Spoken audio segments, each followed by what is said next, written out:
就心慌、手抖是怎么回事？实话告诉你，可能与3大疾病有关。吴叔今年59岁，身体一直还算硬朗，可最近他总觉得自己状态不太对劲。每次快到饭点时，肚子还没饿得咕咕叫呢，人已经开始心慌，手还不停地抖。他起初没当回事，觉得可能是忙着做事累了，饿得太久才会这样。可后来，只要稍微一饿，这种心慌手抖的情况就接二连三的出现，让他有些害怕。有一次，他在市场买菜时，感觉又来了，整个人发虚，甚至有些站不稳。邻居见状，连忙递了颗糖让他含在嘴里。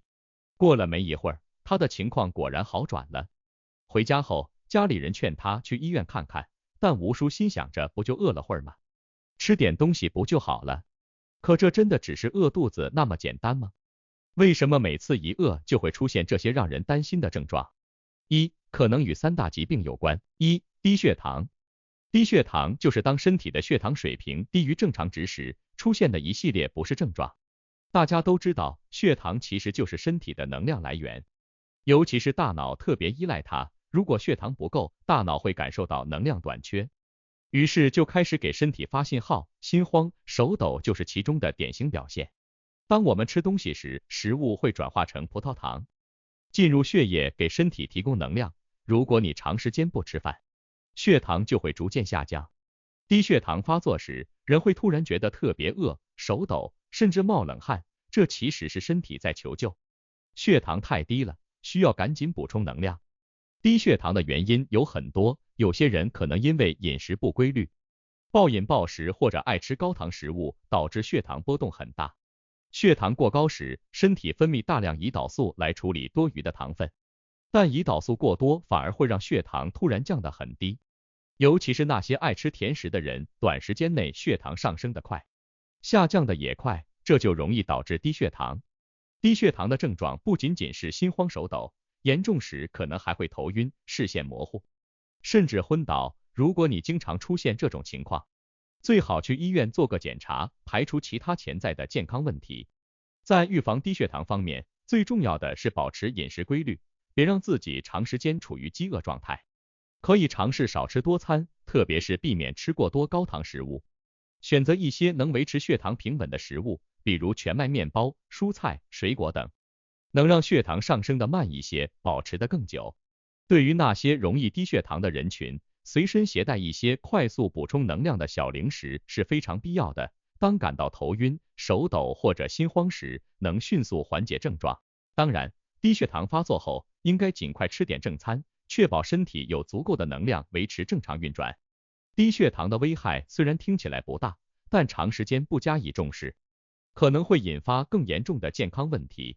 如果你频繁出现低血糖的症状，最好及时去医院做检查，找出背后的原因，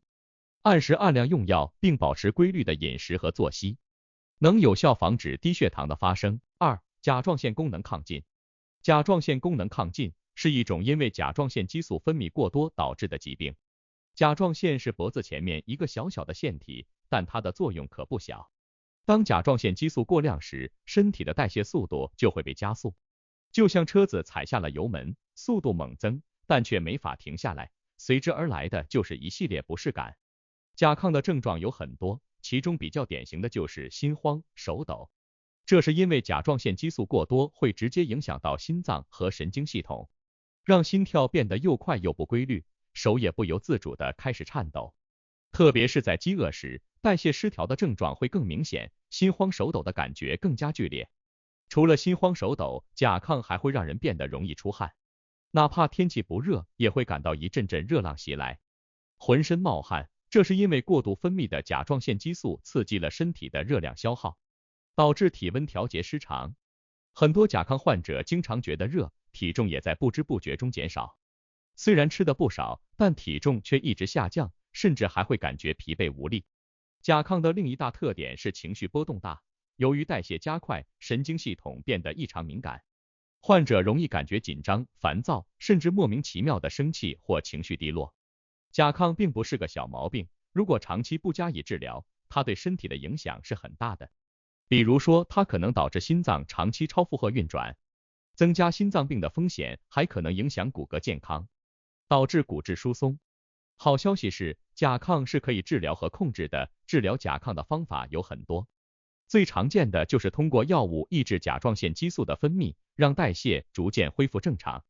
总的来说，甲亢是因为身体油门踩得太猛引起的代谢紊乱。虽然听起来有些吓人，但通过科学的治疗和调养，大多数患者都能恢复正常的生活。重要的是早发现、早治疗，避免让这种小腺体引发大问题。3、焦虑症。很多人可能觉得焦虑只是心情问题，但如果焦虑的程度过高，它会直接影响到身体，出现各种生理上的反应，比如心慌、手抖、出汗，甚至胸闷，这都是焦虑在作怪。焦虑症的人往往总是处在一种战斗或逃跑的状态，这个反应是身体的自我保护机制，遇到危险时，身体会分泌大量的肾上腺素。问题是，焦虑症患者的身体经常误以为有危险存在，哪怕只是普通的日常情景，比如准备上班或者和别人见面，也可能会让他们心跳加快，手不自觉的发抖。当一个人焦虑时，身体的交感神经系统被激活，心跳加速，大脑以为身体需要更多能量来应对危险，于是血糖迅速被消耗。这就是为什么焦虑时会感到饿，甚至出现和低血糖类似的心慌、手抖的情况。特别是一些人本来就有低血糖的倾向，在焦虑的加持下，症状就更加明显了。长期的焦虑还可能影响人的呼吸，导致过度换气综合症。焦虑的人往往会不自觉地加快呼吸，试图获得更多的氧气，但结果是呼吸过快，反而导致体内二氧化碳水平下降，出现头晕、胸闷，甚至手脚发麻的症状。很多人以为自己得了心脏病，其实是焦虑引起的过度呼吸所致。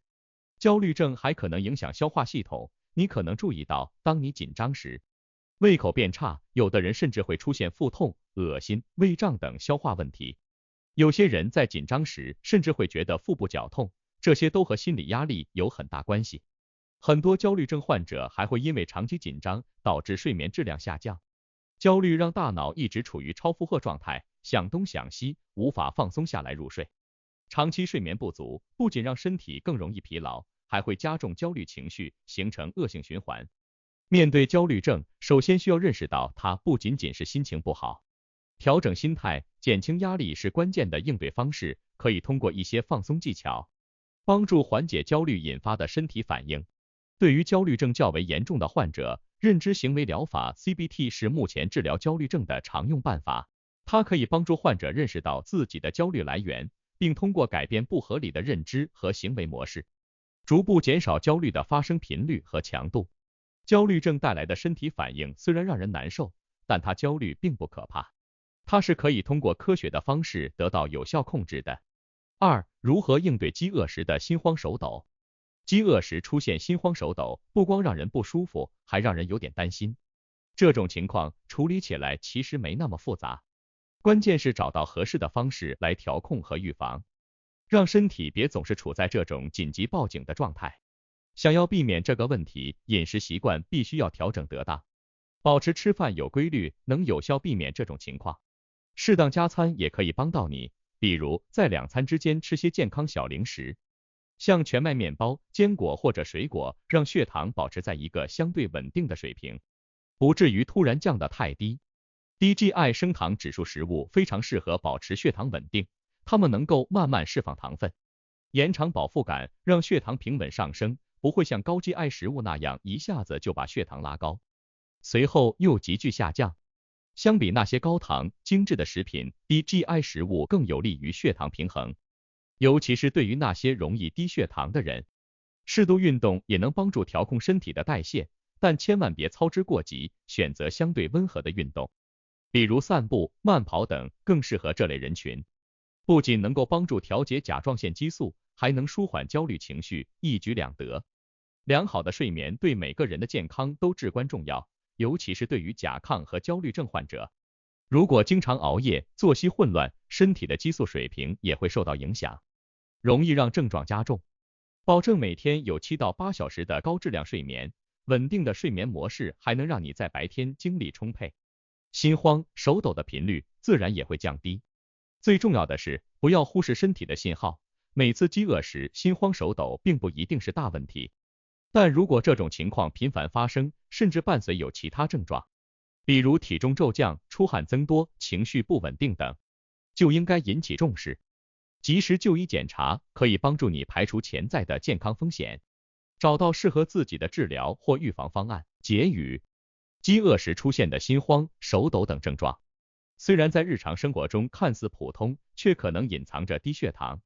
甲亢和焦虑症等健康问题。比如，低血糖是最常见的原因，主要因为身体能量不足，无法正常供给大脑和其他器官，表现为突然的心慌和手抖。这3种情况虽然症状类似，但背后原因各不相同，都需要根据具体情况进行科学调控和治疗。对于这些疾病，早发现、早干预是关键。规律饮食，保持适当的运动，良好的作息，保持好的心理调节和压力管理是应对这种情况的重要方式。因此，重视饥饿时的异常反应，尽早就医检查，才能确保健康不受威胁。